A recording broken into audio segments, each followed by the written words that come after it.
Well, listeners, look who's here. It is Congresswoman elect Marilyn Strickland from the 10th Congressional District of Washington State. Oh my goodness, coming to us from Washington, D.C., right? You're in your orientation? That's right. So the freshman class of the newly elected Congress is here we're here in Washington D.C. and we are doing what is called freshman orientation, and we will be here for about 8 days, and then we will take a Thanksgiving break and come back again at the end of this month. And so I'm here with my colleagues from around the country, both Democrats and Republicans, and we're just getting immersed in how to set up our offices, what to know about rules and regulations, the whole process of making laws. And so it's been a very interesting and dynamic and very full days that we're having here to just to get to know each other and to get ready to start when we get sworn in on January 3rd. So, have you noticed any immediate differences from being a mayor to a Congresswoman elect? Well, absolutely. So, I tell people that being mayor is probably the best job in politics. And I am excited about being a member of Congress, but you are definitely on the ground with the people you represent every single day. And the decisions you make, from the smallest ones to the largest ones, have an impact on people's daily lives. With that said, being in Congress, you're part of a large body and you're with people from around the country. And I would say, Melanie, one of the biggest takeaways for me is that, on the West Coast in Washington state, we're in a deep blue state and we live in a bubble in some ways. I mean, I'm meeting people from different parts of the country and they're Democrats, they're Republicans, and we just all have very different views of the world. And so it's interesting to be with such a diverse group of people in every possible sense of the word. That's so awesome. Well, let me welcome you to the People's Gathering and thank you so much for taking crafting time out of your schedule to say hey.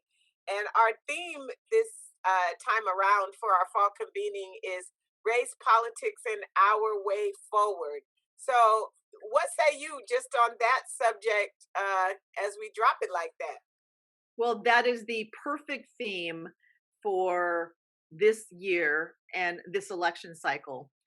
And it's interesting too, because, we know that in 2020, the conversation about race and equity and opportunity has been elevated in a way that it has not before. That's right. And for some people, that is frightening and bad. And for others, it's like, what took us so long? And so, as we think about the challenges that we face as a nation, this is really a time when we must come together and we must have these conversations. And talking about race and inequity is not a zero sum game. That's right. Doing something to help one group does not mean you're taking anything away from anyone else. If we're able to address these issues, it lifts up our entire community, every single person.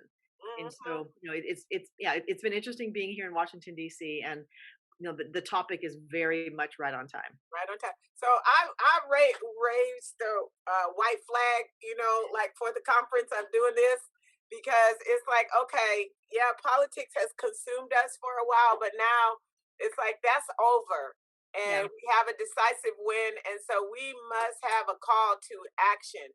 So, yeah. what exactly are you thinking that we can find common ground on? What issues are you hoping that regardless of the political affiliation, what is it that we can do? Well, I think there's one thing we have to acknowledge because we have two political parties in the United States, and even within the parties, there's division. Hmm. And so the first thing that we have to do is just find healing within our own camps.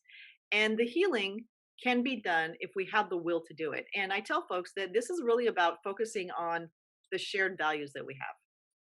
We value opportunity, we value equity, we value things like good schools, jobs that pay well, access to equitable health care, addressing climate change. Those are values that we all share and priorities that we all have. So let's focus on what we have in common and then think about how we get there. And this is where the arguments happen sometimes. We don't agree on how we get there, but we have to focus on the shared values that we have. And I think if we focus on that, we can bridge some of the divides within our own parties and also find ways to reach across the aisle. Because I tell people, I don't know anyone who objects to good schools, access to healthcare, and a decent job, and just having your basic needs met. And if we're able to think about it that way, it's one of the ways we can find some common ground and figure out how we work together as a nation. Well, now I'm just gonna say there was 72 million people that voted differently, right? Yeah, And I'm going to say different than me. I'll just keep it personal. I sure. voted the Democratic ticket. And so I'm just saying 72 million people. So the whole even idea means that because Biden got 70 something million too, right? So we were in the millions. So the idea is statistically, there's people at this gathering right now that didn't vote Democratic, and just it's going to be like that. Every room we walk in, we're going to know now that at least 50%. It's a high probability that someone thinks differently than us, Marilyn, and so I'm trying to say. Folks are going to break out into our race dialogues, Yep, all right, when we leave you. yep, We have a few things, and then we're going to break into our race dialogues. White people going in the room, and the black and the African Americans and the Asian, based on what they check on the census form. interesting. What? Yeah, because the census is when they force us into the race conversation. I mean, so what box do you check? Because that's when you get in there. And so as we go into our family room, what do we take into that room? I mean, there's such division in the Black Lives Matter front. Everybody Yeah, got anti-racist, Black Lives, anti-everything in each of those communities, let alone our indigenous yeah. folks. How we've hated on them all along. So, I mean, do you have some tactics we could? Well, what's interesting, Melanie, is that you talk about the election, right? And Joe Biden won this election by 5 million votes. Yes.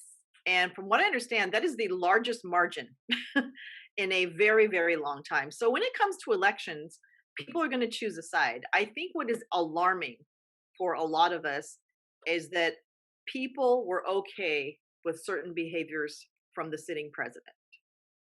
And I think that's what's alarming. So, you pick a Democrat, you pick a Republican, you pick two parties. So, the votes are often split.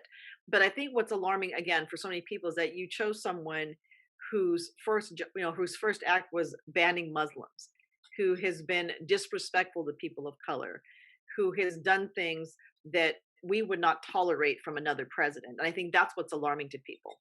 And even here in Washington D.C., there was a rally here this weekend of people who were We saw contesting, that. right, people who were contesting the results of the election. Okay. And so we cannot deny that this country is divided, but I come back to this idea that we are in the middle of a pandemic, an economic crisis. People are losing their jobs. They're losing access to healthcare. We have fires every summer. We know climate change is real. And those are just facts. And even though you may have some people who deny them, it's our reality. And so what I'm saying is there a way for the parties to have unity within themselves and find ways to solve these problems? And I come back to we have to solve these problems. Now, is the nation divided over the election? Absolutely. But the election's over now, and Joe Biden is our president. And Kamala Harris is our vice president. So let me say it again. It is. Kamala Harris Kamala is Harris our vice president, is the our first vice president. woman, the first woman of color, the first African American woman, the first Indian woman. She is our vice president. So I just had to say that a few times. And So I with just that got to said, say, and you are our Congresswoman, the first Korean American, the Black American. I mean, you from Washington State. So, sis, take your props too, please. I will thank you. But coming back to coming back to your idea, Melanie, that we are divided. Indeed, we are. And so, even as you talk about the different groups that are going to break out, you're going to have the African Americans, you'll have the AAPI community, you have different folks talking about, their own tribes. But what you're going to find, I think is absolutely true, is that, we are not a monolith. Even within the Black community, we have people who are different shades of Democrats. We have people who don't necessarily all think the same way. But I still come back to, but what is that common thread that we have? Are we able to not talk past each other, not talk over each other? And listen intentionally. I mean, that is one of the things that's why you were the peace queen, right? Because Yeah. you were able to bridge these divides and get people to have authentic conversations. And this, the authentic conversations have to take place and people have to feel safe expressing what they feel without feeling as though they're going to be condemned for it. And that's the hard part, right? So if That's someone right. has an opinion that I completely disagree with, if I'm trying to listen, I at least have to listen to what they're saying and then ask this question: why do you think that's true? Hmm. Hmm. Why do you think that's true? Because that sometimes gets to the heart of it. And often it's fear, it's uncertainty, it's not knowing people. And so, how do we just find those ways to tap into our humanity and think about using those things as ways to find out how we can make political change that's going to lift everyone up? And I come back to working for people who've been underrepresented, trying to help those who have been marginalized is not a zero sum game. Yeah, Everyone benefits when we're able to do that. that sounds like the perfect way to stop. That's a beautiful, beautiful message. I'm so proud of you, Marilyn. You know, we've come a long way from WSU, haven't we?